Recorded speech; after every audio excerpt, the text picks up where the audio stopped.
FEFKA general secretary B ഉണ്ണികൃഷ്ണനെ cinema നയരൂപീകരണ സമിതിയിൽ നിന്നും ഒഴിവാക്കണമെന്ന വിനയന്റെ ഹർജി ഹൈക്കോടതി സിംഗിൾ ബെഞ്ച് പരിഗണിച്ചു. ഹേമ കമ്മിറ്റി റിപ്പോർട്ട് പരിഗണിക്കുന്ന ഡിവിഷൻ ബെഞ്ചിലേക്ക് കേസ് മാറ്റി. വിവരങ്ങളുമായി കൊച്ചിയിൽ നിന്ന് എസ് ശ്രീകാന്താണ് ചേരുന്നത്. ശ്രീകാന്ത്, വിവരങ്ങൾ.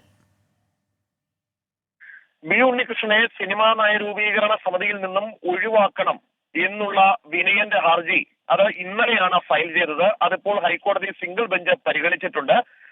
ബി ഉണ്ണികൃഷ്ണൻ പവർ ഗ്രൂപ്പിന്റെ ഭാഗമാണ് എന്ന് ആരോപിച്ചുകൊണ്ടാണ് ഈ ഹർജി എത്തിയിട്ടുള്ളത്. നയരൂപീകരണ സമിതിയിൽ തുടരാൻ അദ്ദേഹത്തിന് അർഹതയില്ല എന്നും വിനയൻ പറഞ്ഞിരുന്നു. എന്തായാലും ഹേമ കമ്മിറ്റി റിപ്പോർട്ട് പരിഗണിക്കുന്ന ഡിവിഷൻ ബെഞ്ചിലേക്ക് കേസ് മാറ്റിയിട്ടുണ്ട്. ഇനി ശേഷം ഒക്ടോബർ 3 ഹർജി പരിഗണിക്കും. ശ്രീകാന്ത്, ഇന്ന് ഈ ഹർജി പരിഗണിച്ച് കോടതി എന്തൊക്കെ നിരീക്ഷണങ്ങളാണ് നടത്തിയത്?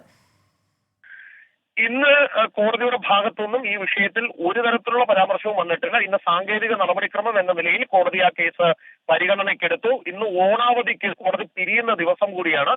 അതിനാൽ തന്നെ ഓണാവധിക്ക് ശേഷം ആ ഹർജി പരിഗണിക്കാനായി മാറ്റിയിട്ടുണ്ട്. പക്ഷേ ഈ ഹർജിയുടെ ഒരു നിലനിൽപ്പ് സാധ്യത കുറവാണ്. കാരണം ഇതിനോടകം തന്നെ സിനിമാ നയ രൂപീകരണ സമിതിയിൽ നിന്നും ഈ ബി ഉണ്ണികൃഷ്ണൻ രാജി സമർപ്പിച്ചിട്ടുണ്ട്. അതിനാൽ സ്വാഭാവികമായി എതിർപ്പാക്കി ഒഴിവാക്കാനാണ് സാധ്യത.